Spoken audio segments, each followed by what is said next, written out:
everyone. Hey, I'm so sorry again that I missed our class yesterday, and I realized that there's a couple things on the practice plan that I'd like to go over. I really dislike missing our class, so I'm so sorry. I'm sorry that you waited. As I mentioned in a follow-up announcement through Blackboard, I was on the highway when I was trying to use Blackboard, so that was pretty dangerous in itself. But what I realized, I didn't hit the send everyone an email. So it was in the announcements, but unless you were in Blackboard, you wouldn't have seen that second announcement come through. So I'm so sorry. The one that said, hey, class is canceled. So again, I'm so sorry. But as I mentioned, there's a couple things I want to go through that are new for this week. One of them is Vagrasana, which is tiger pose. Some of you, because you've taken this class one or more times, are very familiar with it, but just in case you have not taken the class and you're not familiar with tiger pose, it looks like this.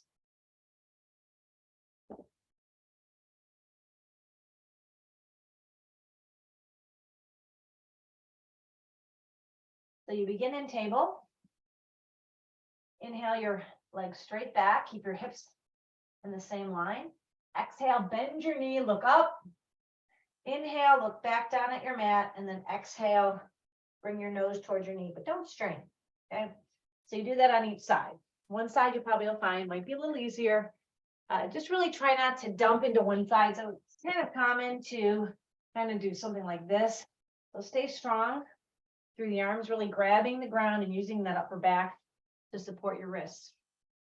The next thing is a combination. It's Parvatasana, Tashtanga Namaskar, to Bhujangasana. It is the middle section of the full sun salutation.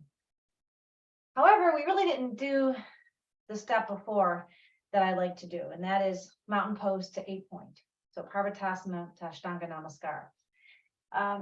But let me first show you what is actually in the practice plan.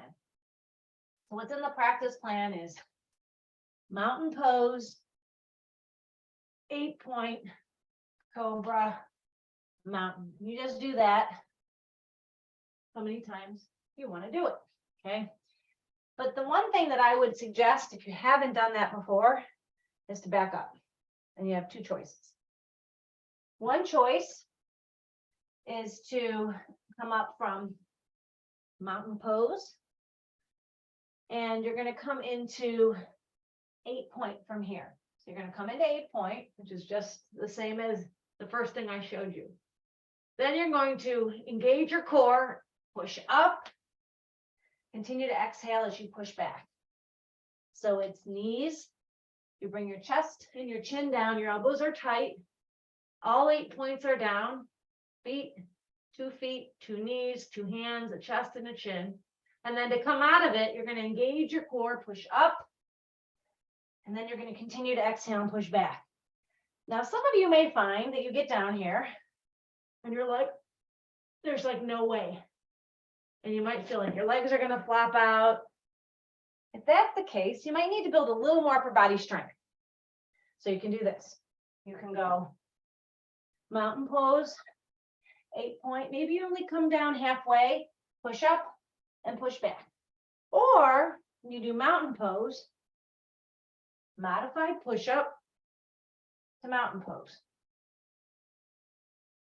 Down to your knees, come to the front of your knees. Back is nice and flat, touch your chest. Exhale, push up. And then continue to exhale, press back. Any one of those, and if you, like I said, if you haven't taken this class before and you haven't done that middle section, I highly recommend doing one of the modifications, but it's up to you, it's your practice. The next thing, we have preliminary plow pose. Now, we did not do this at all, and we've only done it in a limited way in previous semesters. So plow pose, full plow pose, looks like this. Okay. Now, depending on where you are in your flexibility, this may be for you. You may just want to have your legs up. And by the way, you can also just do this against the wall, which is very satisfying. And it's just a great way to kind of mix up all the blood and lymph in the legs and just getting a whole new process of, or a whole new supply of oxygenated blood all over your body. So you could just do that. You can hang out with your legs up against the wall. That's cool. If you'd like to try a different option, so you want to try something a little bit more, like a little further along, is you can take your fists and put them underneath each side of your tailbone. Let your legs come over your head a little bit and just hold that for a few breaths. When you're in this pose, it's kind of important, especially as you get your legs further over your head, that you don't turn your head from side to side. So at some point, I'm not going to look at the screen. I'm just going to talk and hopefully you can hear me. So this is something you can do. Then you might want to try the next thing. The next thing is bringing your legs over. See where my hands are? You can have them here or you can have them here. And see how that feels. Maybe hold for 5 breaths, 7 breaths. Some of you might be able to go all the way over and touch your toes to the ground. If you can't touch your toes to the ground, not quite there yet. You can also grab a block, a blanket, a pillow, and do this, okay? So again, I'm not looking over at the screen because my neck's in a little bit of a compromised position. There's a lot of weight from my upper body. So it's best just to keep your head still. Again, you can have your hands here or here. And then coming out, you can either do a double leg lift down, or you can bend your knees, and then just resting in Shavasana. So that's plow pose. And I think it calls for preliminary plow. So you can choose one of those versions that I just showed you.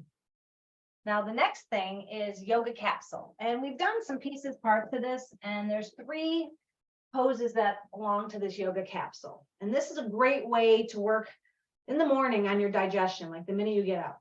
Like perhaps you would do a couple rounds of this, and then you might do some sun salutation. So this has Tadasana, which is palm tree pose, which I believe we've done. So you can have your feet flat on the ground. I know you can't see my feet right now, but feet are together. Hands are palms down or palms up. You inhale up, exhale your hands to your head, inhale up, exhale down. This could also be done if you come up onto your toes, inhale up, exhale, inhale, finding something to look at, engage your core, and come on up, and then exhale down. Okay, so that's palm tree pose.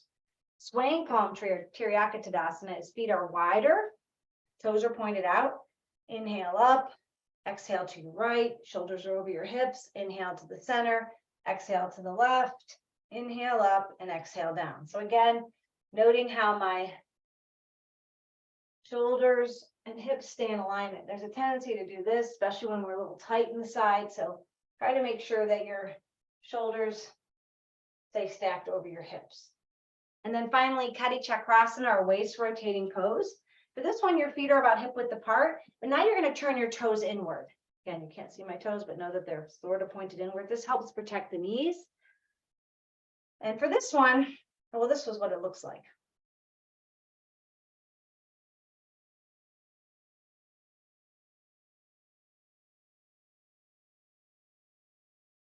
So you inhale, exhale, one arm goes behind, the other arm goes to the opposite shoulder. Almost push your shoulder back and look behind you, so you're twisting. And you inhale, release, and then the opposite arm goes to the opposite shoulder, the other arm comes around, and you look behind you. And then moving with the breath, or if you want, you can just breathe freely, moving slow or fast, it's up to you, okay? And that sequence together is called the yoga capsule. We've got Trikonasana, which we have the different triangle poses. This one I will drop down a little bit so you can see my map. So you've got making sure you've got that nice long base of support. So you've got your heel pointed to the arch of your the instep of your back foot. You can soften that knee. So triangle 1. It's just staying stacked here. Maybe you can come down. What you don't want to do is you just don't want to lean forward. And that's what people do. They say, oh, I got to get to my foot. You're better off being here. And if that's a big stretch for you, earlier in the semester, we worked on this. And this is a good stretch. I think I may have said this is in my personal practice about every day. Okay, so do this, triangle 1. There's triangle 2, which is triangle 1. And then you bring your arm forward and you sweep it around. You're looking under your armpit. Okay. And then finally, I think it's triangle 4. I don't know. Just look in the book. There's a bunch of different triangles. I'm not sure exactly the number, but it's revolved triangle. For this one, away from the wall. So you'll come over your arm, or come over your bent leg, and like like an airplane, you're gonna come forward. And this is where having a block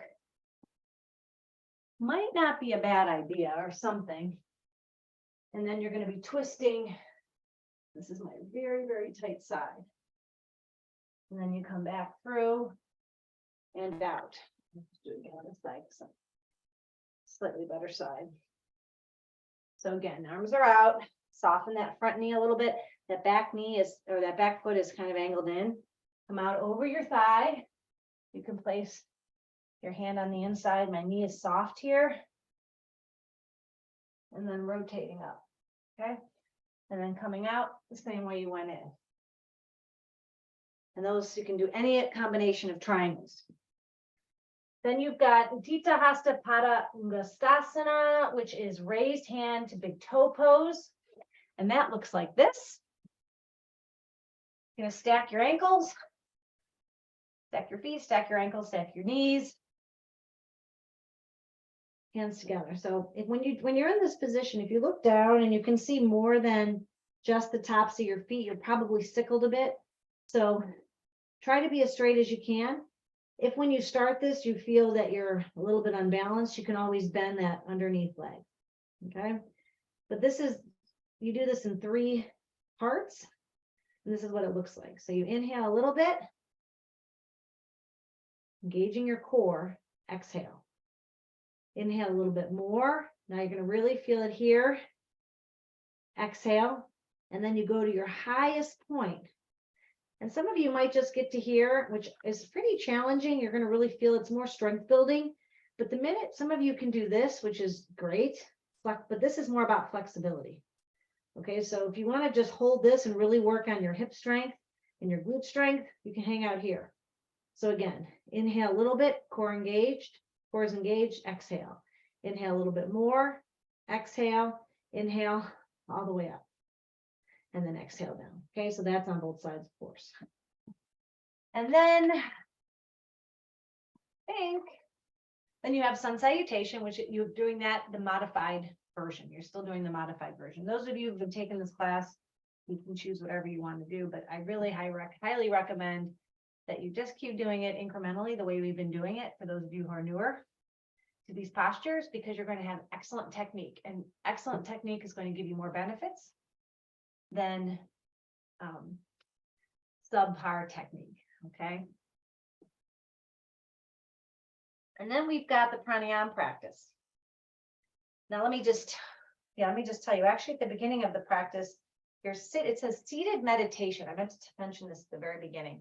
Usually you lie in shavasana. Now the practice plan is asking you to sit up and do 5 minutes of kaya staring. And it's really not, you're not sitting there forever and meditating. And I'm only bringing this up now because we're going into the meditation pranayama part of the practice here. It just means that you're checking in with yourself without lying down. So you're just going to come into a cross-legged position, or you can sit with your legs out stretched. Doesn't matter. It's just that you've stopped your regular life and you said, okay, I'm moving into my yoga practice. How do I feel physically? How do I feel mentally? And you just give yourself a few moments. You follow your breath, just like we do at the beginning of class. That's all that means. It's not a big, long meditation, and it might not be 5 minutes. It might be 1 minute. It might be 2 minutes, but there's that break in between what you were doing and now you're coming into your yoga practice. Okay. All right. So moving on to pranayama. So for the pranayama practice, it calls for being in thunderbolt, which is an option. And we've done this one in class. If you have bad knees, please do not choose this one. You put your big toes together, and here we have Felix joining us here for our yoga practice today. Your big toes are together, you're sitting up nice and tall. But if your knees hurt, please don't do this. If you really want to try something different, you can get a block or you can get a blanket. And if you sit on it, it gives you some space. So those of you who have knees that don't feel so great, try a blanket. Block's not super comfortable, I can tell you that right now, but it does elevate me in a way that takes the pressure off my knees. Okay, that's one option for the breathing practices. Another option is hero's pose. I actually practice this one. I don't use this one because I don't feel like I'm flexible enough, but I do practice it a lot of times when I'm leading you in yoga nidra. So with this one, you're going to bring one leg back and you're going to stack your knees. Okay, and then you can just sit like this for your pranayama practice, and you either have your right knee over the top or your left. And my suggestion is to rotate. You'll find that usually one hip is a little bit tighter. I can tell you that the left hip is a little tighter, doesn't feel as good. And I personally can't do this probably more than 5 minutes. So you try it out, see how that feels for you. Or you can do any comfortable cross-leg position, of course, for the breathing practices. And the breathing practices are full yogic breath, which we've been working on. Ujjayi, which we just introduced. And then you know if you're feeling really down or very, very sad, please do not choose that one. It's very tranquilizing. And then what is new is Nadi Shodhana Technique 1, Stage 1. So last week we did mental Nadi Shodhana, and I probably should have put that on the practice plan instead, but you can obviously continue to work on that. And that's where we visualize the breath going in the left nostril to eyebrow center. On the exhalation, we visualize the breath coming out the right nostril. And then we inhale the breath coming in the right to the eyebrow center and then out the left. So that's mental Nadi Shodhana. Nadi Shodhana Stage 1, Technique 1 is actually using the hand mudra, Nasikadra mudra. So you're going to take your index and middle finger together. You're very interested, Fifi, aren't you? My cat is very interested in this practice. You're going to take your two fingers, place them at the eyebrow center. You're actually stimulating that energy center. Okay. You take your thumb and rest it against that little indentation of your nose, and your ring finger against the other indentation. Okay. So this practice starts, I should have this side, is that you're going to occlude the right nostril. So you're going to just lightly press it down, and you're going to take 5 breaths, just natural breaths in and out. Inhale, exhale out the left nostril. Once you finish the last breath, you're going to use your ring finger, occlude, not too hard, but press down on that little indentation of your left nostril, and take 5 breaths in and out the right. And the thumb can just hover. It doesn't have to be a big movement. It just kind of hangs out here, just so you can breathe freely 5 times in and out. And then you bring your arms down and take 5 breaths in and out. All the while, as you're doing it, you're visualizing and feeling the breath 5 times in the left, 5 times in the right, and then 5 times in both, visualizing that inverted V. And you'll do that 5 to 7 rounds, whatever. I don't need to do more if you'd like to do more. If your arm gets tired, which often happens if you're doing more than 7, you can take your opposite arm. So always use our right arm. You can take your left arm and put it here. You can, I have a stick that I use. I don't have a special stick for doing this practice. It's called a danda. Sorry, I don't have it down here. But you can even use a chair. I've used a chair before. And that way allows me to do it longer, and I don't feel like I'm holding my arm up.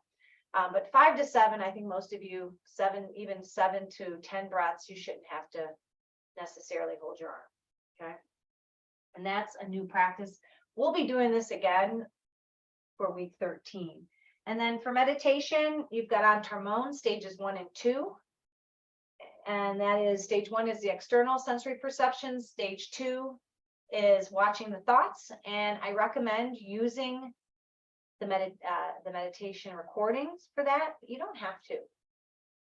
You can even maybe set an alarm, and and maybe if you can set it in increments of like maybe 5 minutes of being externalized to all the sounds, the smells, the sensations of your skin.